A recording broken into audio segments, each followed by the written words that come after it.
telling you, a Twitch audience, like I've said to my audience things that I haven't said to people who think I confide in them. That's interesting from coming from your perspective. Then, okay, I'm actually glad I heard that perspective because I'm gonna keep it a buck. I would say, motherfucker, I disagree so hard. My since me and my audience, we kind of build this like more like a banter, playful thing where we're kind of like throwing insults back at each other. When they see weakness, they don't look for something to pick up.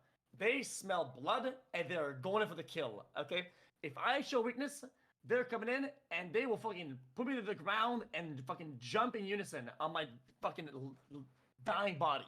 Okay, but I don't mind it because you know what I find interesting in that.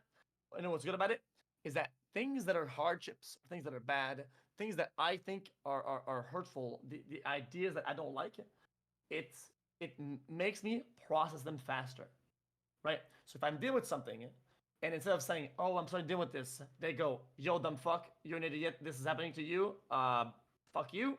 Well, they do it all the time, right? But then it turns when people say, I would rather laugh about it than cry about it, right? It bridges that gap much quicker to just get thrown into the lion's den over and over about certain topics, and I can move on. I'm kind of like delivered from that place of feeling sad or disappointed about something, and now I can get away from that, and I can get into the more, oh, let's just laugh about it, and that's really helpful. So it's like a completely different way of picking me up. But you're right, Joe. It does pick me up, just not the same like, oh, yo, I'm helping you type way. Hey, trust me, and you may have not gotten to this point yet, Yeah. because I thought like how you think. That's my audience too. Like I used to block some of my audience members because like before I even knew what meme pages was, like they used to start this like little trends like, yo, academics the type of dude that blah blah. And it was they were just clowning me. I'm like, damn. I'm like putting my life into this like content. They're clowning me. And I thought that about my audience, that oh shit, my weakest moments, until, put it like this, it's like a little brother big brother relationship. Of course they're gonna laugh at you no matter what, but when someone comes for you, I guarantee they go to war for you. I'm telling you. Oh yeah. That is when. Clapping. And I'm gonna be honest with you. I remember being on. So I was on the show Everyday Struggle, right? And I felt like, because I would go there and everybody else, like, they came from a different background. I think people were looking at me like, you're the internet dude, so shut up, like, you know what I mean? And I wasn't having like the best time at first, you know what I mean? And I kid you not, like, it bled through my audience seeing it, and honestly, they rolled for me. I kid you not. Like, it was to the point. I remember the company saying, "Yo, could you tell your audience we're like treating you right?" But it was, again, these are the same people who bully me. I swear, they were the same people who they would be on your ass. But it's like, yo, we could say it to you, nobody else can say it to you, right? Yeah. And if they really see something that affects you, or somebody really trying to get you out of here, they sit hours and watch you, bro. Like, again, they're not gonna sit here and be like, "Oh, we just love you," like, and try to like verbally jack you off, right? But yeah, they're get glazed, yeah. Yeah, but like the moment when you really need it, I'm telling you, you're gonna see it, and hopefully you never see it, because sometimes it's probably your lowest moments, or when everyone's turning against you, right? And you hope never to have those moments. Unfortunately, it happens. But I'm telling you, they will. Yeah, especially in social media these days. Like, whenever you're weak, whenever you're kind of down, everybody jumps on you. Everybody goes for the 3 points. Everybody goes in for the fucking home run. It's kind of annoying. It's just how it is. I think internet is just a bunch of dogpilers when it comes down to like public figures. But I want to say one more thing about this, and I had it in mind. I think the whole interaction is like, I remember me and my brother would like fight, So I could punch him, and I could, we could wrestle, whatever, and that's all right, right? And he can do it, and I can do it, right? But some other motherfucker comes in and wants to do it. Nah, we don't let that happen. And now we're both turning on him, both of us. That's just kind of how it goes. Exactly. And I like that interaction. I think it's really chill. Hey, what I've realized is your audience is a reflection of yourself. You know why my audience has certain jokes about me? Because I'm cracking the same jokes about somebody else. Like, they're like me. You know what I mean? So it's like, you can't expect them to be so loving when, yo, you're like this, you crack jokes at other people's expense too. Well, like Yep. yeah, they don't know them those other people. They know you, so they're gonna crack jokes on you. That's what it is. So it's all good. Yeah, dude, I mean, you hit on the nail pretty much. Sometimes I kind of, whenever you're dealing with the more negative part, you kind of say, oh no, that's not true. This is not like that. But the reality is that yeah, it is like that. Yeah. I want to touch on something. Every time I think sorry, I told you AK because I didn't know. I see two letters in fucking caps lock. I go AK, but you're it's fine. AK. No, Yeah. it's fine. Listen, AK, act, whatever, man. It's the same shit. You know what I mean? Yeah. Actually, I look at that to see how people's brain think, right? So some people Yeah. will just say AK, right? And those I think are more phonetic people, and then people who say act, they're just like nickname people. Like they just Okay, yeah. automatically they shorten everything. You know what I mean? Makes sense, yeah. So every time I think of Ack, for some reason, a lot of things pop into my head, right? And on top of the interview, I think Ack and I think Drake. And I don't know why I come to this conclusion. I think maybe because of overall YouTube. I think you are big like a supporter of Drake, and maybe you like a lot of his music. Just walk me through why I would think that about you. Is there like do you have, yeah, just walk me through it.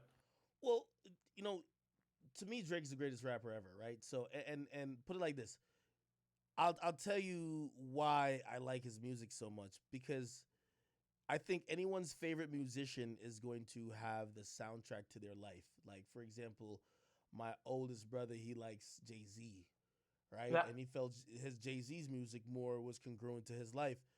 When Drake was rapping about, take care and how he was going through the phases of trying to find himself in dealing with these, inter gender relationships. I'm in college. I'm trying to figure out how to get girls. You get what I mean? And you start using some of those songs to kind of build it becomes almost a soundtrack of your life no matter what happened, right? Whether a girl turns you down or shit, you're singing a song like Trust Issues or Marvin's Room or whatever the case. So that's kind of where, my appreciation for his music came in. Over time, I'm gonna just be honest, the motherfucker is just the greatest rapper ever. So, that's just my personal preference, right? People usually, some people say other rappers. It's my personal preference. These days, I speak to him from time to time, but I never talked to him. When's the first time I talked to him? Probably back in 2018 or so. I've thought he was the best rapper for like over 10 years. So. And did he know you at the time? Did he know that you thought that about him when you first met him and first talked to him? Yeah, he did. No, he did. He did. So, and he said the dopest thing, which was like a real compliment. I take it as a compliment because if you're in media, this would be the equivalent you want to have. He said, because in reality, me and his relationship started with an argument. Yeah, it's because good. I'm very strong minded and like I'm like fucking stubborn, and I'm pretty sure he is too in his own way. And like we kind of got into a disagreement, and instead of me like, oh my god, Drake like DM me, which I wanted to do that, but I was like, nah, fuck that. Hold on, don't be. And we kind of went back and forth, and then we just kind of so like I was like, I like your music, this and third, and we kind of just had like a common ground and an agreement. And I remember him saying to me, he said something that was really dope and it definitely stuck with me. He said, yo, Ack. He said, I view me and your relationship as LeBron and Skip Bayless. And he's like, one day at my retirement party, I think me and you were gonna have a toast to all of this shit, whether you said some good shit about me or some bad shit about me. Yeah. And that to me, that was it's still the ultimate compliment. Like I'm like, whoa. I'm like, shit. Like some LeBron shit. Yeah, I want to make a parallel about that. That kind of makes me think when you think about your core audience and your core people, however that may be. I feel like there's a kind of a correlation here, right? Where like he probably knows that you're like one of his biggest listeners and people who actually care about his stuff. And even though you're not a fanboy who will just agree with everything, you still have your mind to yourself. And I think that's what people think I am, though. Like obviously there's clips that float around, which I mean, most of these clips there might be a little bit tongue in cheek, but I believe them. Like there's a popular clip that when they asked Kendrick Lamar, who's like a rival to Drake, you know, he was like, yo, he's smoking on. He said he's smoking on your top 5. So I was inquiring what top 5 he's smoking on because my top 5 only got one person in it. You feel me? So I was just like, you know, I was like, yo, my top 5 really only got Drake in it. You know what I mean? And I don't think you're not even fucking with him. You're not messing with him. Like, it's another level compared to you, brother. You get what I mean? I think, you know, that went viral for. I never know when shit's gonna go viral, but I mean, do you think that he heard about? Do you think that Kendrick heard about that? I'm just throwing it out there.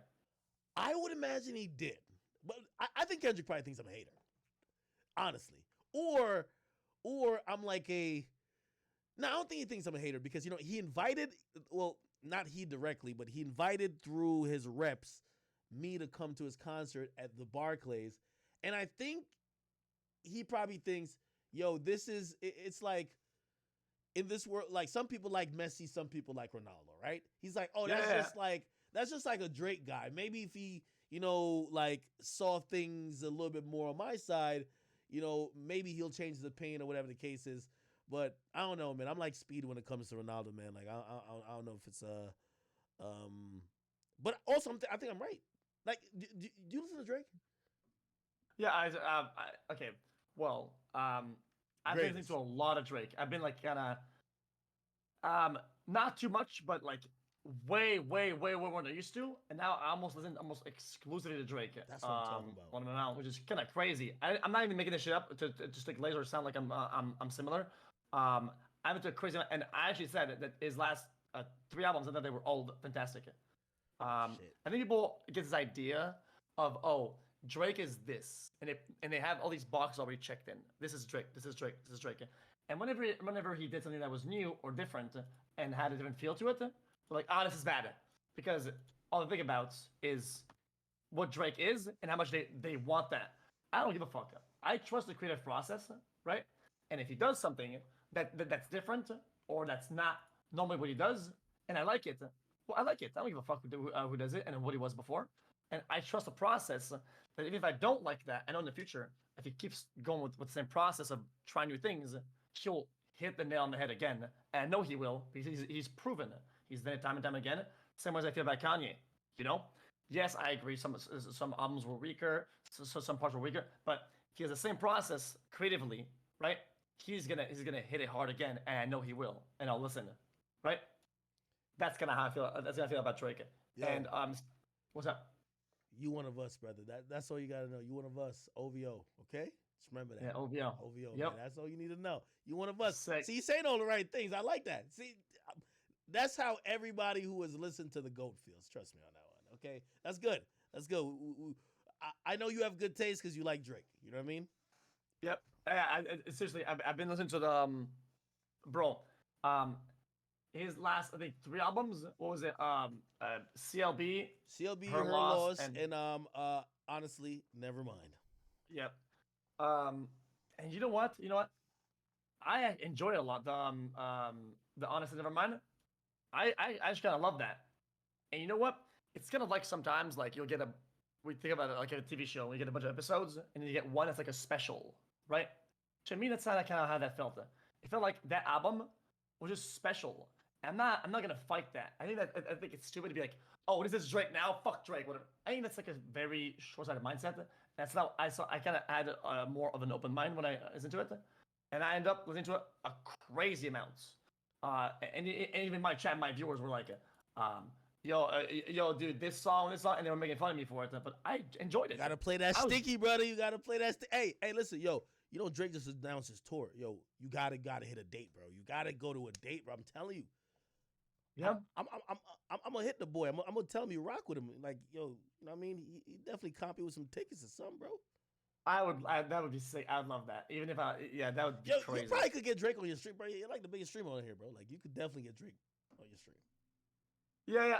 I mean, Drake was a trend one time. I didn't want to be forceful and fucking just jump in and be with him on the call. I didn't want to do that. But I thought it was cool that he interacted in some way with the Twitch community or somebody on Twitch. It's so close to us, you know.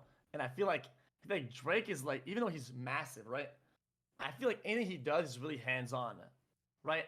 Like he will still like go in there, right, and interact. And I think that's really, really cool. I kind of felt that a little bit by maybe you saw the recent interview with like I think his kid or something like that.